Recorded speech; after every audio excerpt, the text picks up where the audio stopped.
Hi there, my name is Jacco van der Kooij, and together I'm here with Matt Dixon. Matt, how are you? Hey, Jacco, my friend, how are you? Doing well. I understand that you are somewhere close to the ocean, are you? I am close. I'm actually in Rehoboth Beach, Delaware, where sometimes we get mired in traffic because the president's in town. We're just a couple miles away from him, actually, which is not right now. I think he's at a summit in Egypt today, but sometimes we're in the same town. We do not have that problem in San Jose, California. You have other traffic issues in San Jose, I think. That's right, and which I generally like to avoid as much. Right. Matt, we did something special this week, didn't we? We did. It's very exciting. And so, for those of you who haven't heard, Matt and I stuck our heads together. Now, let me tell you, was it about 6 to 9 months ago that this all happened and started?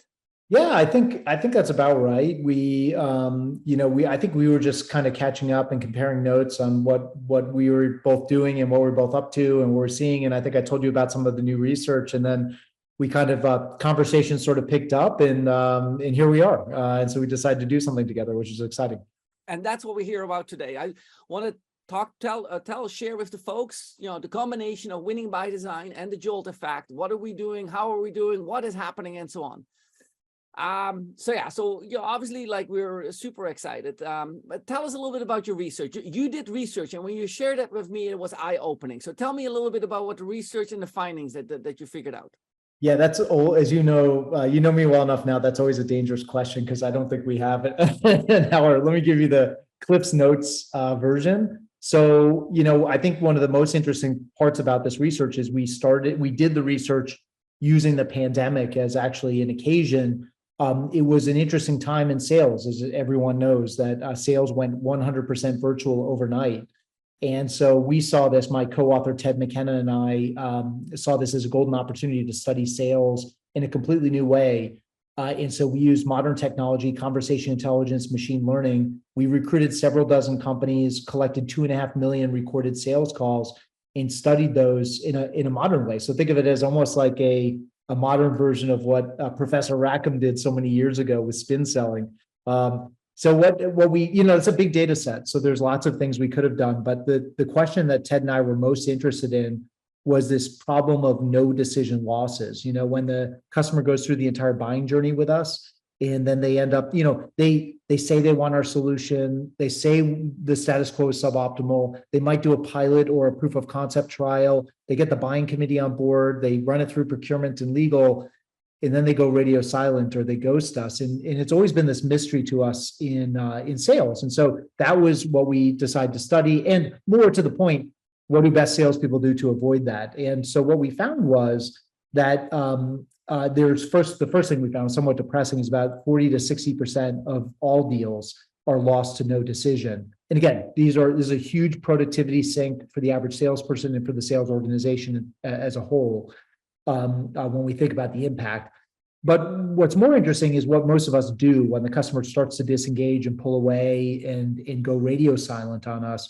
What we try to do is dial up the FOMO, right? The fear of missing out. It's the 10% discount that's only good this quarter. It's create the burning platform, use the fear, uncertainty, and doubt to try to get the customer to realize the cost of their inaction and get them to move forward.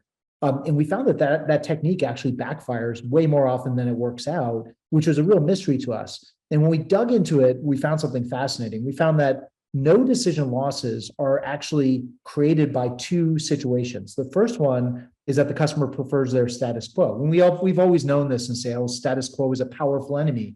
But there's a second situation that will cause a no decision loss. And that is a situation in which the customer agrees that the status quo is suboptimal, and they agree that they should move forward with you as a solution provider, but they are indecisive about how to move forward.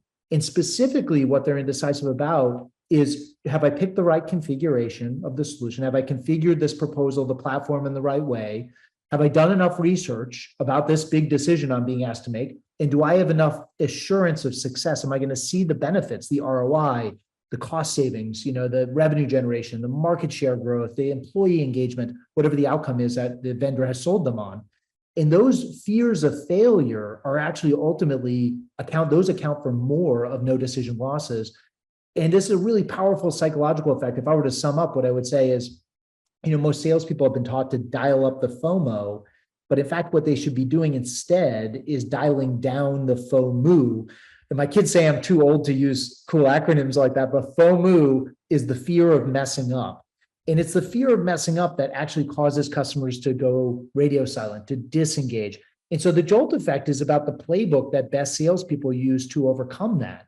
And it's a massive performance difference when they use a set of techniques that we've identified in the data for overcoming customer indecision. Look, we've always got to beat the status quo. Your customer's not going to buy anything if you don't do that. But the second thing we've got to do is overcome their indecision. We've got to help instill the confidence, show them they've made a great decision. They've done plenty of research, or even better yet, they're working with an expert in the salesperson they're working with, and they've got every assurance of success. We've got their back. They're going to look like a hero, not like a fool, and then we can get them over the hump. Yeah, let me bring us alongside of that. So Sure.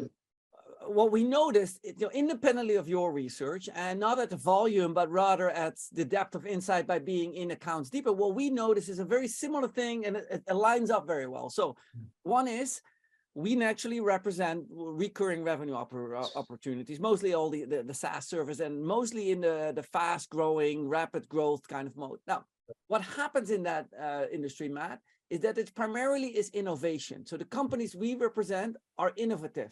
Yeah. Now, that means that they're going to try to upset whoever is the established vendor in that space. Now, historically, and well known to you, like Challenger and challenging the established status quo was a very good technique. And that still works. It absolutely has elements of it. What we started seeing as of 2020 is, post-COVID, is there's a particular situation that occurs. Number one, we noticed that in our field of expertise, more and more, or less and less, there are single decision makers, and more and more there's groups of decision makers. So best explained that the CEO is no longer responsible for making the decision. The CEO is responsible for executing a proper decision process, getting the right people on the team, making sure that the team is ethical and that the decision is placed. So if you call up a CEO and says like, hey, you're my buddy for the past 20 years, can you buy a service from me? They can say like, I can't do that any longer. What I can get you is in the queue. I can get you in the process, right? And then you have to make it on your own. And so now what we see is there are multiple voices in there.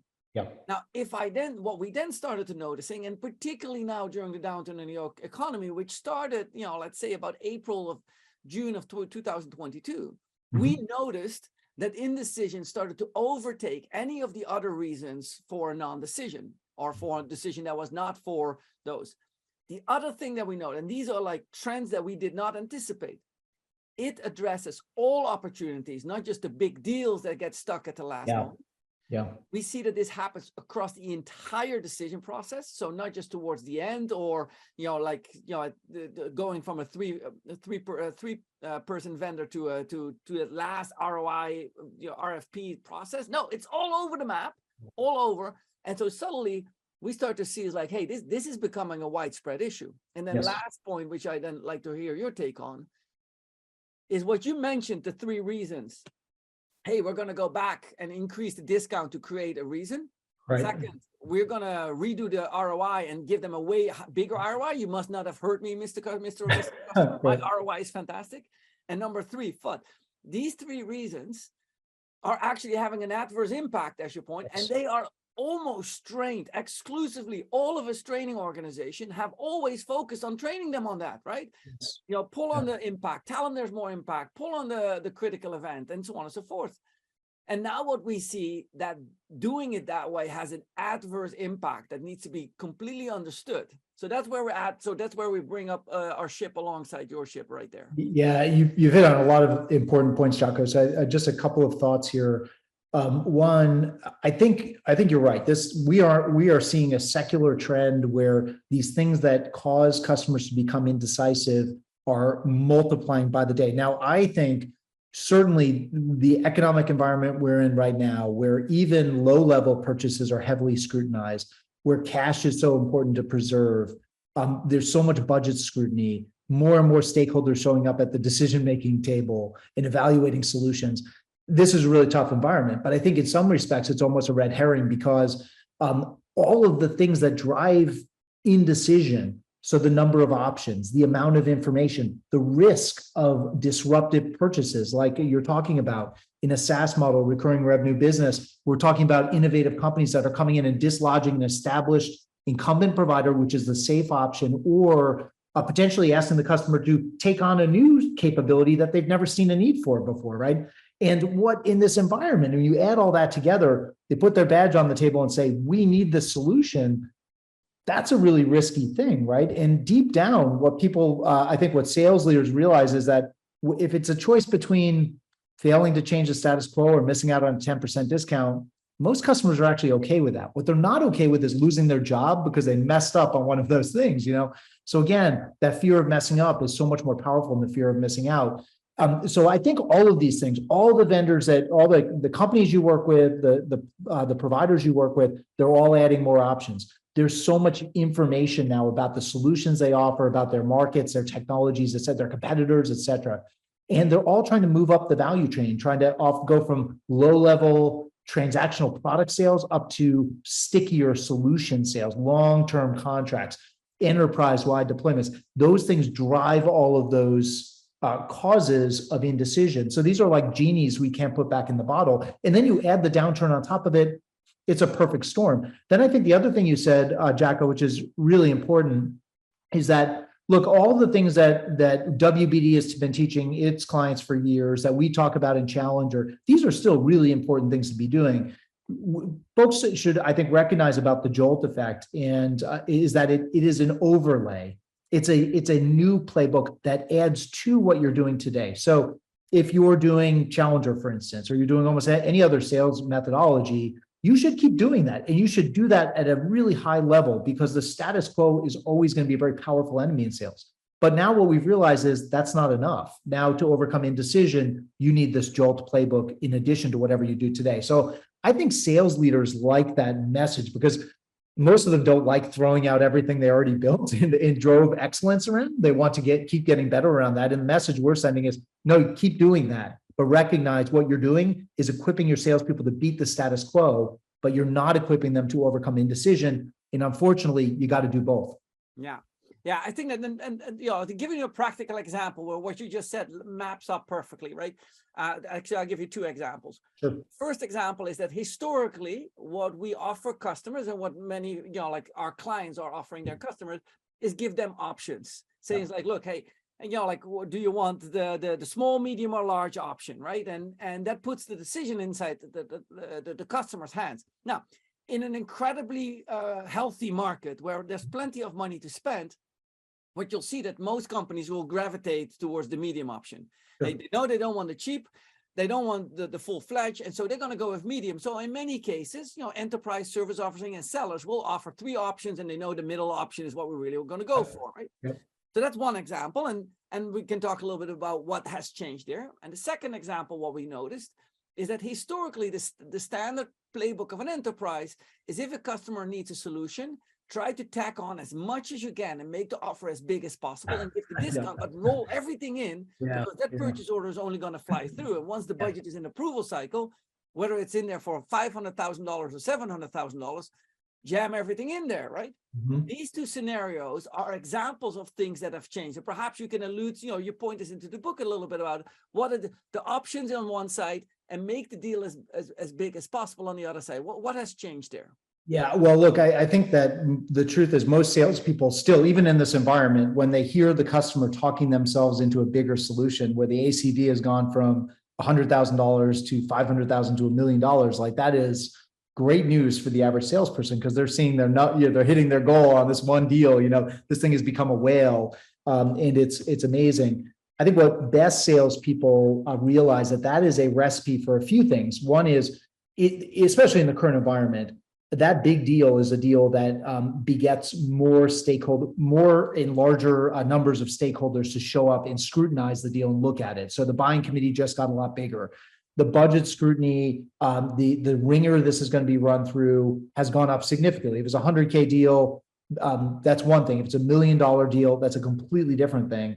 And then what's really powerful, and I think high performers understand this, is that puts enormous pressure on the key decision maker. The person whose name is on the DocuSign or on the contract is under enormous pressure when that price point is huge. So what we found in the data is that best salespeople in many respects will actually suggest to the customer, Jacco, I know, you want to go enterprise wide. I know you're thinking about 1,000 seat licenses. I know you want to add, I know all these integrations and all these bells and whistles. I actually think you would be better off starting with one use case or starting in one part of the business. We'll structure the contract so we can expand quickly. But I think if you do that, A, we can get this done more quickly. We don't have all the eyes looking at it and all the scrutiny.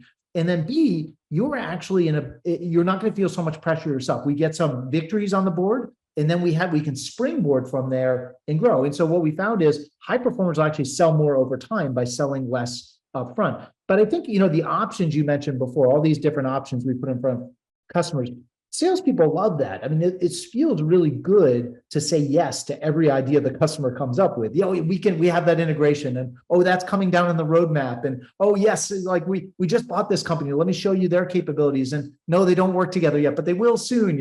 And we love saying yes. It feels really good, and we get the happy ears, right, in our sale. But what that is a recipe for, where everything looks good to the customer, and the difference between the things you show them is so marginal. That's a situation that leads to the paradox of choice, as Barry Schwartz has famously written about, which leads to lots of bad outcomes. The primary outcome is that the customer, when they look at all these options, decides the safest choice is to actually not choose any of them and just stick with what they've already got, because what they're really worried about is picking the wrong thing. It also creates downstream problems. So imagine that customer thinking, gosh, I don't know, you put so many options in front of me, I guess we'll go this way. But what they're really thinking is, I'm not 100% confident that was the right choice for us. I might regret this. That is a customer, when you hand that deal off to customer success and to the account management team, is already regretting their purchase. The seeds of churn and that customer churning out of the book of business have already been laid and have already been planted, because that customer is already regretting the choice that they made.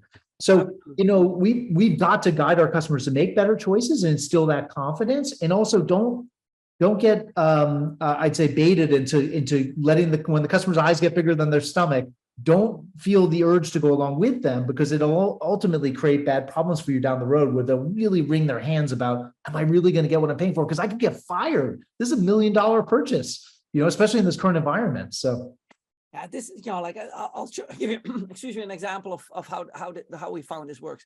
When you point out early, hey, make the deal a little bit smaller so that the group of stakeholders, fewer eyes are involved on it. This is an excellent example of something that's happening. Now, what is happening is, when the project is smaller, it establishes a group of supporters inside the account that are working with that.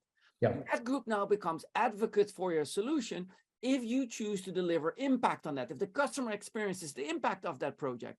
And sometimes the impact of that project can just be, you're a professional group of people to work with. I like working with these folks. They're always on the call. They show up on time. They really work hard. That to them can already be impact, right? Forget about what the software product does. They go like, no, these people are on it. Yeah. What it does, it lowers the discount requirement for the next. So if you have a $2 million order and you split that first order up into a $500,000 order, you will not have to go give as much discount on the remaining $1.5 million order if you do this right. And so it also saves you gross margin and and so on and so forth. This, what you'll see and what we've spoken of, what is happening is, this does not come natural to the common sales professional that sees this as a trade. The common sales professional historically is using conventional sales techniques. Mm-hmm. What we find is that it is not complicated, but they need an adjustment. And as you and I have spoken about before, it's like going through a turn, drifting a car through a turn, and learning how to steer the opposite way, and trusting that is the way how that car will perform in that particular motion. Yeah. The same thing we see nowadays, that sales professionals in this economy needs to develop that new muscle that is different, based on a different instinct that they need to learn. Yeah, I love that. My only regret, Jacco, about that metaphor is that I didn't come up with it, and it's not in the book because it's such a good one. But it's 100% right. Your knee-jerk reaction in that moment is to steer one way, but once you understand that makes things worse, and then you can learn, and through practice, learn to steer the other way, and then control the situation, right? So I think there's so many examples when we look at the JOLT playbook. I'll give you one more. So one of the things we write about, the L in the JOLT playbook, is limiting the exploration. So we know customers, they're never happy with how much information they can consume. And in a world where there's so much information, for any of WBD's clients, think about your market and your industry and your technology and all of your competitors. There are mountains of information out there, Gartner reports and Forrester reports and all blog posts and user G2 reviews and, you name it. There's so much content out there. There's no way a customer could ever consume it all. But they try to be an expert. But the reality is they're never going to be as much of an expert as a salesperson. But that doesn't stop them from trying. And so one of the key things, and it's another good example of this counter-steering idea, like we've got to fight our knee-jerk reaction. What for an average salesperson, when your customer is asking you for another reference call, for another demo, for a POC or a pilot in another part of the business, or you know what, Jacco, I want to wait till that white paper you guys are writing till it comes out next month, because I think that's going to really help our buying committee. I want to wait for that. Your average salesperson hears that, and what they think is happening is the customer's moving towards a decision. And what they really like is I can put that in the CRM system. I could say, I sent Jacco the white paper. He's coming to next month's webinar. We're doing another reference call. And then when my manager asks me, I say, no. There's progress happening. We've got activities, right? But best salespeople know that's just a recipe for, the customer becoming, mired in their own information consumption. It's analysis paralysis, right? Now, overcoming that's really difficult, but one of the counterfactual, counterintuitive, I think, techniques is, our customers show up. Part of the reason they want to be an expert is they don't trust us. They come in believing that the salesperson, and it's not your fault as a seller, it's probably the fault of the last person who oversold them and underdelivered. Every customer has been burned before. And so they come in with this expectation that you as a salesperson, your job, you are incentivized to sell them more than they need, to hide the dirty laundry, to not share the bad information. You're not going to talk about all the customers that hate you. You're not going to show them the integrations that don't work. You bury those things, and the customer knows that. And so they're trying to learn as much as they can because they don't trust you. So how do we overcome that trust? Well, think about this. In these 2.5 million calls, we found that there were very, very specific moments that star salespeople used. And again, this is the counter-steering idea, where most of us, when the customer says, oh, can your platform do this? Can they do that? And we're looking at the premium version, not just the basic version. We might go enterprise-wide. And the average salesperson is saying, oh yeah, that sounds great. What the high performer will do is say, based on your requirements, I don't actually think you need the premium version. I think the standard version will be completely sufficient, and we can always expand into the premium version next year, but save your dollars, spend those dollars elsewhere. I know there's a lot of budget scrutiny. I don't want to misspend your resources. Or for instance, telling the customer about things that don't actually work as well as maybe they should in the platform. Jacco, I know you're really excited about this integration, but I've got to be honest, it's brand new and we have a few customers using it, and they're actually having a hard time with it. Now, our engineering team is going to figure it out, but I don't want you to build your business case on that because it probably won't all be ironed out for at least a quarter or two, right? So let that be a surprise down the road. Or think about this, Jacco, how about telling the customer, we found this in the calls, I would love to have you as a customer. It would be amazing to add your logo to our logo sheet. But based on what you're looking for, we're actually not the best in the market at that. Those other guys over there are, and I can introduce you to them. I know a lot of people over there. These are moments where the customer suddenly realizes you are not here to oversell me, to hide the bet. Your only goal as a salesperson is to help me get to a good decision. Whether that's buy your solution, don't buy your solution, stick with the status quo, maybe buy your competitor's solution. It doesn't matter. You don't care. Your goal is to get me to a good decision. And when you establish that trust, again, counterintuitive and counterinstinctual, I should say, to steer this way when everything would tell us to steer the other way. But that's what we find best salespeople have conditioned themselves to do because they understand the dynamic that's working against them in the sale. Yeah, and obviously, as we wrap up, I think that this particular part, right? What I've always felt is that the first group of people who find this out does this because they don't think about it too much. They're just superstars that naturally gravitate towards that, and right. Predominantly they have a very much a customer instinct. They feel where the customer is going. They sense that. Yes. That first group of superstars won't need training. They can, we can put them in the desert and they will come out fully loaded with water and whatnot, right? They will figure it out. What we see today is that skill that you have captured in the JOLT book, that specific thing that now apply, that can be taught. Yes. And it doesn't need to be taught at like maximum level. All it is like recognize that it is happening, recognize the situation, take a moment, don't jump in with FUD, don't jump in with a critical event. Take a moment, think through what are your options now. You don't have to respond immediately to the customer, right? You know, like you can take a moment, you know, gather your thoughts. This can be trained. And I think that what we're trying to do on behalf of JOLT with the integration of winning by design is we're trying to make that knowledge available in a digestible form so that people can start implementing it. Yeah, that's kind of like what you know, like as I called you up, I go like, okay, this is the problem that my customers are having right now, and you are having the solution. We don't have time to do our own research and extensively. Like, you already got it. Like can we bring this to market? And that's where we're at today. Yeah, it was sort of chocolate and peanut butter because WBD has the, you know, the playbooks and the install. You're already in with these companies. You're already helping them sell more effectively. You've got the, you know, the facilitators and the designers all around the world. And so as a small company that focuses on research, it was a great combination because you guys can take these ideas and then help make them real for salespeople and for recurring revenue businesses around the world, which is something that we don't have the scale or the skills to do. So it's a very exciting combination. And again, I was thrilled that our conversations led to that down this path. Yeah, fantastic. And you know, I really appreciate it. I think that where I find that what happens with this live training is really a good element. So when a role play can occur, and it's so when the person who receives this can understand what the motion, oh, I say this, can I role play this out? But it's not, like I said, it's not that complicated. We don't need like, you know, 6 months worth of training, but you need to just get the hang of it a little bit. Yeah. Well, Matt, with that said, you know, like I'm excited about this. Like I have no idea where we're headed together, but I know it's a start of a wonderful journey. Yeah, it's very cool. It's really exciting, and we couldn't be more proud to be associated with WBD and to go build this solution together and bring it to the market. So. Well, great. With that said, thank you for being on today's session and looking forward. For those of you who are on the session, join us, see us. You can find both of us online. But thank you very much for joining. Thanks, Jacco.